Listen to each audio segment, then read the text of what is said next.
ನ್ಯಾಯಬದ್ಧವಾಗಿದೆ, ಕಾನೂನುಬದ್ಧವಾಗಿದೆ. ಹಾಗೂ ಈ ದೇಶವನ್ನು ಮತ್ತು ಅಭಿವೃದ್ಧಿ ಏನಾಗಬೇಕು ಅನ್ನೋದ್ರ ಬಗ್ಗೆ ಎಚ್ಚರಿಕೆಯನ್ನು ಕೊಡುವಂಥವಾಗಿದೆ. ಇದಕ್ಕೆ ವೈಯಕ್ತಿಕವಾಗಿ ನನ್ನ ಸಂಪೂರ್ಣ ಬೆಂಬಲ ಇದೆ. ಇದು ಯಶಸ್ವಾಗಬೇಕು, ಇದು ಗೆಲ್ಲಬೇಕು. ಇದು ಗೆದ್ದರೆ ಮಾತ್ರ ಬರೀ ಕೊಪ್ಪಳ ಅಲ್ಲ, ಈ ರಾಜ್ಯ ಕೂಡ ಉಳಿಯುತ್ತೆ. ಯಾಕಂದರೆ ಇಲ್ಲಿ ಅವರು ಗೆದ್ದರು. ಪರಿಸರ ವಿರೋಧಿಗಳು, ನಿಜವಾದಂಥ ಜನವಿರೋಧಿಗಳು ಗೆದ್ದಿದ್ದಾರೆ. ಇನ್ನೂ ಕೂಡ ವೇಗವಾಗಿ ಮತ್ತು ಇನ್ನೂ ಅತಿರೇಕದಿಂದ ಇಡೀ ರಾಜ್ಯಾದ್ಯಂತ ಇದೇ ಯೋಜನೆಗಳನ್ನು ಮಾಡ್ತಾರೆ. ಗಣಿಗಾರಿಕೆ ಬಂದಾದ ಮೇಲೆ ವಿಶೇಷವಾಗಿ ಈ ವಲಯದಲ್ಲಿ ಬರೀ ಪರಿಸರ ಕಲುಷಿತ ಆಗಿದ್ದಲ್ಲ, ಇಡೀ ದೇಶದ ರಾಜಕೀಯ, ರಾಜ್ಯದ ರಾಜಕೀಯ, ದೇಶದ ರಾಜಕೀಯ ಗದ್ದೆ ಹೋಗಿದೆ. ಇನ್ಫ್ಯಾಕ್ಟ್ ಇದು ಬಂದಾಗಲೇ ಸ್ನೇಹಿತರ ಹತ್ರ ಮಾತಾಡ್ತಿದ್ವಿ. 2008ರಲ್ಲಿ ಗಣಿ ದುಡ್ಡು ಬಂದ ನಂತರ ಎಲ್ಲ ಚುನಾವಣೆಗಳು ಕೂಡ ಜನರಿಂದ ಇನ್ನೊಂದಷ್ಟು ದೂರ ಹೋಗಿದೆ. ಪ್ರಜಾತಂತ್ರ ಅತ್ಯಂತ ಭ್ರಷ್ಟಗೊಂಡಿದೆ. ಅದನ್ನು ರುಚಿ ಕಂಡಿರುವಂಥವರೇ ಇಂಥ ಭ್ರಷ್ಟಾಚಾರವನ್ನು, ಜನವಿರೋಧಿ ಗಣಿಗಾರಿಕೆಗಳನ್ನು ಇನ್ನೊಂದಷ್ಟು ಜಾಸ್ತಿ ಮಾಡೋದಕ್ಕೆ ಅವಕಾಶ ಮಾಡಿಕೊಡ್ತಿದ್ದಾರೆ. ನಮ್ಮ ಕಣ್ಣೆದುರುಗಡೆ 2 ಬಹುದೊಡ್ಡ ದುರಂತಗಳಿದೆ. ಒಂದು ಭೂಪಾಲ್ನಲ್ಲಿ ನಡೆದಂಥ ದುರಂತ, ಇನ್ನೊಂದು ಕೇರಳದಲ್ಲಿ ಎಂಡೋಸಲ್ಫಾನ್ ಆದಮೇಲೆ ನಡೆದಿರುವಂಥ ಇದುವರೆಗೂ ಅನುಭವಿಸ್ತಿರುವಂಥ ಸಾಮಾಜಿಕ ದುರಂತಗಳು.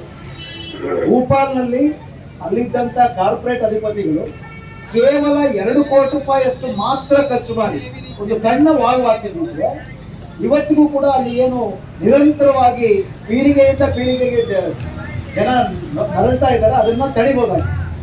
ಎಂಡೋಸಲ್ಫಾನ್ನಿಂದ ಆಗುವಂಥ ಪರಿಣಾಮಗಳಿಗೆ ಪರಿಸರವಾದಿಗಳು ಏನು ನಿರಂತರವಾಗಿ ಎಚ್ಚರಿಕೆ ಕೊಡ್ಕೊಂಡು ಬಂದರು. ಅದನ್ನ ಕೇಳಿದ್ದಿದ್ರೆ ಇವತ್ತು ಆ ಕೇರಳದ ವಲಯದಲ್ಲಿ ಜನ ನೆಮ್ಮದಿಯಿಂದ ನಿದ್ದೆ ಮಾಡ್ಬೋದಾಗಿದೆ. ಆದರೆ ಉದ್ದಕ್ಕೂ ಅಭಿವೃದ್ಧಿ ಮತ್ತು ಪರಿಸರ ರಕ್ಷಣೆ ಅನ್ನುವಂಥ ವಿಚಿತ್ರವಾದಂಥ ವೈರುಧ್ಯವನ್ನು ಮುಂದಿಟ್ಟಿದ್ದಾರೆ. ಯಾರ ಅಭಿವೃದ್ಧಿ ಮತ್ತು ಈ ದೇಶ ಯಾರಿಗೆ ಸೇರಿದೆ, ಇದು ಬಹಳ ಮುಖ್ಯವಾದ ಪ್ರಶ್ನೆ. ಮಲ್ಡೋಟನ ಅಭಿವೃದ್ಧಿ, ಕೊಪ್ಪಳದ ಅಭಿವೃದ್ಧಿ ಅಲ್ಲ, ರಾಜ್ಯದ ಅಭಿವೃದ್ಧಿ ಅಲ್ಲ. ಯಾವುದೇ ಒಂದು ಕೈಗಾರಿಕೆ ಬರುತ್ತೆ ಅಂದರೆ ಒಂದು ರಾಜ್ಯಕ್ಕೆ ತೆರಿಗೆ ಜಾಸ್ತಿ ಆಗಬೇಕು, ಎರಡನೇದು ಕೈಗಾರಿಕೆ ಒಂದಷ್ಟು ಉದ್ಯೋಗಗಳನ್ನು ಸೃಷ್ಟಿ ಮಾಡಬೇಕು, ಹಾಗೂ ಒಟ್ಟಾರೆ ಕೊಪ್ಪಳದ ಹಾಗೂ ಅದೆಲ್ಲಿದೆ ಅಲ್ಲಿರುವಂಥ ಜನರ ಅಭಿವೃದ್ಧಿಗೂ ಕಾರಣವಾಗಬೇಕು, ಪರಿಸರ ನಾಶ ಆಗಬಾರ್ದು. ಈ 4 ಯಾವುದೇ ಕೈಗಾರಿಕೆಯನ್ನು ಹಾಕುವುದರ ಬಗ್ಗೆ ಒಂದು ವೆಲ್ಫೇರ್ ಸ್ಟೇಟ್, ಕಲ್ಯಾಣ ರಾಜ್ಯಕ್ಕೆ ಇರಬೇಕಾಗಿರುವಂಥ ಕಾಳಜಿ.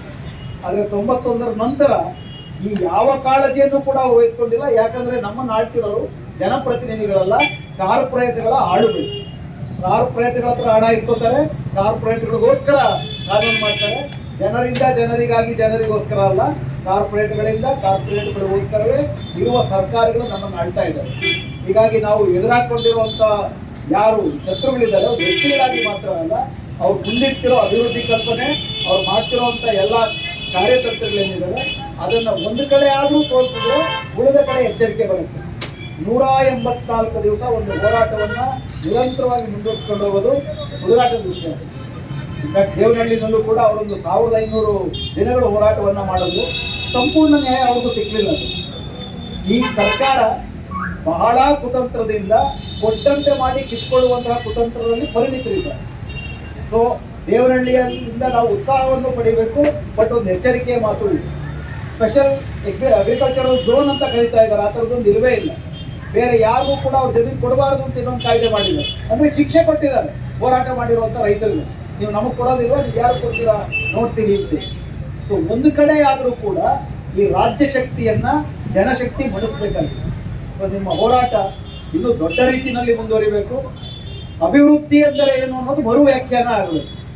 ಅಭಿವೃದ್ಧಿ ಅಂತಂದರೆ ಗಣಿಗಾರಿಕೆ ಯಾರಿಗೆ ಹೋಗ್ತಾ ಇದೆ, ಗಣಿಗಾರಿಕೆಯಲ್ಲಿ ಏನನ್ನು ಮಾಡ್ತಿದ್ದಾರೆ, ಗಣಿಗಾರಿಕೆಯಿಂದ ಒಟ್ಟಾರೆಯಾಗಿ ಲಾಭ ಮಾಡ್ತಿರೋದು ಯಾವುದು ಅಭಿವೃದ್ಧಿ ಆಗ್ತಿದೆ.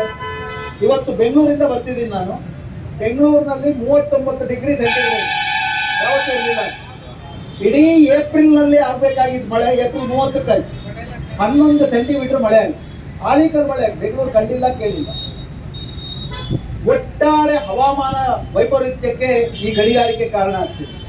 ಏನು ಯುದ್ಧಗಳು ನಡೀತವೆ, ಈ ಗಣಿಗಾರಿಕೆಯಿಂದ ಯಾರು ಅತಿ ಹೆಚ್ಚು ಲಾಭ ಮಾಡಿದ್ರು, ಕಬ್ಬಣ ಆಗಿರ್ಬೋದು, ತಾಮ್ರ ಆಗಿರ್ಬೋದು, ಸಾಮಾನ್ಯ ರೈತರ ಉಪಯೋಗಕ್ಕೆ ಯಾವುದು ಬರ್ತಾ ಇಲ್ಲ. ದೊಡ್ಡ ದೊಡ್ಡ ಇಂಡಸ್ಟ್ರಿಗಳಿಗೆ, ಯುದ್ಧಕ್ಕೆ ಬೇಕಾಗಿರೋ ಸಾಮಗ್ರಿಗಳಿಗೆ, ದೊಡ್ಡ ದೊಡ್ಡ ಐಷಾರಾಮಿಗಳಿಗೆ, ವಿಮಾನಗಳಿಗೆ, ಯುದ್ಧ ವಿಮಾನಗಳಿಗೆ ಗಣಿಗಾರಿಕೆ ಉಪಯೋಗ ಆಗುತ್ತೆ, ಉಳಿದವ್ರನ್ನ ಬದುಕನ್ನು ತೆಗೆಯುತ್ತೆ. ಅಂದರೆ ಈ ಅಭಿವೃದ್ಧಿ ನಮ್ಗೆ ಯಾಕೆ ಬೇಕು, ಈ ಪ್ರಶ್ನೆ ಫಸ್ಟ್ ಕೇಳಬೇಕು. ನಾವು ಧರಣಿ ಸತ್ಯಾಗ್ರಹವನ್ನು ಫ್ರೀಡಂ ಪಾರ್ಕ್ನಲ್ಲಿಯೂ ಕೂಡ ಮಾಡಿದ್ವಿ. ಬರಗೂರು ರಾಮಚಂದ್ರಪ್ಪ ಅವರು ಬಂದು ಮತ್ತು ಅನೇಕ ಸುತ್ತಮುತ್ತ ಲೇಖಕರೆಲ್ಲ ಬಂದು ಬೆಂಬಲವನ್ನು ಕೊಟ್ಟರು. ತಮಗೆ ಈ ಒಂದು ಕೊಪ್ಪಳ ಜಿಲ್ಲಾ ಬಚಾವೋ ಆಂದೋಲನ ಹಾಗೂ ಪರಿಸರ ಹಿತರಕ್ಷಣಾ ವೇದಿಕೆಯ ಮೂಲಕ ತಮಗೆ ಸ್ವಾಗತವನ್ನು ಕೊಡ್ತಾ ಇದ್ದೇವೆ.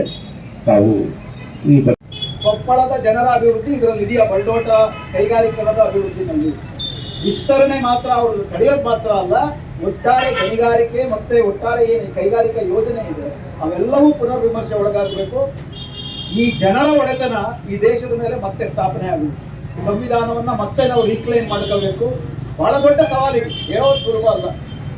ಬಾಧಿತರಿಗೆ ಪ್ರತಿನಿತ್ಯದ ಬದುಕಿನ ಕಷ್ಟಗಳಿರ್ತವೆ, ವರ್ಷಾನುಗಟ್ಟಲೆ ಚಳವಳಿ ಮಾಡೋದು ಕಷ್ಟ ಇರ್ತದೆ. ಆದರೆ ನಾಗರಿಕರು ಅವರ ಬಗ್ಗೆ ಕಾಳಜಿ ಉಳ್ಳಂಥವರು ಅವರನ್ನ ಎಲ್ಲರ ಕಷ್ಟಗಳು ನಮ್ಮ ಕಷ್ಟಗಳೆಲ್ಲ ಕಟ್ಕೊಂಡಿರುವಂಥ ಹೋರಾಟ ನಡೀತಾ ಇದೆ. ಆ ಹೋರಾಟ ಅತ್ಯಂತ ಅಭಿನಂದನೀಯವಾದದ್ದು. ಮತ್ತೆ ನಾನು ಹೇಳೋದಲ್ಲೇ ಕರ್ನಾಟಕದ ಭವಿಷ್ಯವೂ ಇದೆ. ನಿಮಗೆ ಸಂಪೂರ್ಣವಾದಂಥ ಹೃತ್ಪೂರ್ವಕವಾದಂಥ ಬೆಂಬಲವನ್ನ ಇಲ್ಲಿ ಕೇಳ್ತೀನಿ. ಈ ವಿಷಯದ ಬಗ್ಗೆ ಎಲ್ಲರೂ ತಿಳಿದವರು ನಾನು ಬೆಂಬಲದ ಮಾತುಗಳಾಡೋದಕ್ಕೆ ಈ ಒಂದೆರಡು ಹಿನ್ನೆಲೆ ಹೇಳಿದ್ ಬಿಟ್ರೆ ಎಲ್ಲವನ್ನೂ ತಿಳಿದಂಥವ್ರು ನೀವು ಗಟ್ಟಿಯಾಗಿ ಬೀದಿನಲ್ಲಿ ನಿಂತಿದ್ದೀರಿ. ಪ್ರಜಾತಂತ್ರ ಇವತ್ತು ಬೀದಿಗೆ ಬರಬೇಕಾಗಿದೆ. ನಮ್ಮನ್ನು ಆಯ್ಕೆ ಮಾಡಿದವರು ನಮ್ಮ ಪರವಾಗಿಲ್ಲ, ಯಾವುದೇ ಪಕ್ಷದಲ್ಲಿರೋ ನಮ್ಮ ಪರವಾಗಿ ಉಳಿದಿಲ್ಲ.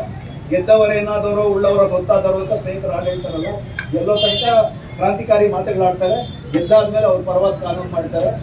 ಬೀದಿನಲ್ಲಿ ಜನಶಕ್ತಿ ಗಟ್ಟಿ ಇದ್ದಾಗ ಮಾತ್ರ ಪ್ರಜಾತಂತ್ರಕ್ಕೆ ಬಲ ಬರುತ್ತೆ. ಬೀದಿಗೆ ಮತ್ತೆ ಕಸು ತುಕ್ತಿರೋ ನಿಮಗೆ ಕರ್ನಾಟಕದ ಪರವಾಗಿ ವೈಯಕ್ತಿಕವಾಗಿ ಹೃತ್ಪೂರ್ವಕವಾಗಿ ಕೃತಜ್ಞತೆ ವಿನಯಿಸ್ತಾ ಮತ್ತು ಈ ಹೋರಾಟದ ಯಶಸ್ಸಿಗೆ ವ್ಯಕ್ತಿಗತವಾಗಿ ಹಾಗೂ ಒಂದು ಕಲೆಕ್ಟಿವ್ ಭಾಗವಾಗಿ ಏನು ಮಾಡಬೇಕು ಅವೆಲ್ಲವೂ ಕೂಡ ನಿಮ್ಮ ಜೊತೆಗೆ ನಾನು ಇರ್ತೀನಿ ಅಂತ ಹೇಳಿ